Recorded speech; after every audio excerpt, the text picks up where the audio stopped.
Hi, Vidya. Please introduce yourself.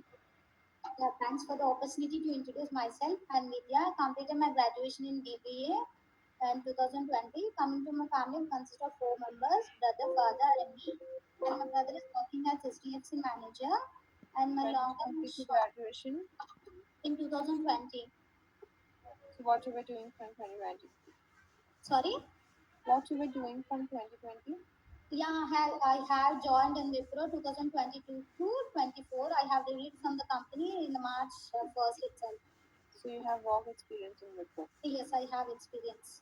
So, what's the reason now you're looking for a work from home job?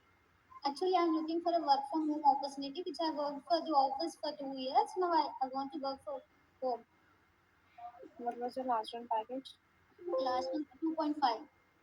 So, here we have very less package. Okay, are you Yeah, comfortable? yeah. Though it's work from home, right?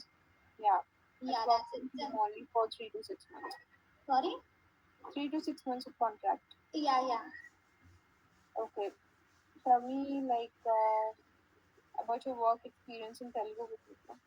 Yeah, my work, coming to my work experience in the Wipro, నేను videos review చేసేదాన్ని YouTube నుంచి like reviewers upload చేసేవాళ్ళు. మేము certain policy ప్లేబుక్స్ ఉంటుంది, వాటిని చూసి ఆ వీడియోస్కి ఏ లైన్ అయితే పర్టికులర్గా యాప్ట్ అవుతుందో ఆ పర్టికులర్ లైన్ని యాడ్ చేసి వీడియోస్ని సబ్మిట్ చేసేవాళ్ళం without any error. Okay. Yeah. For So, a day,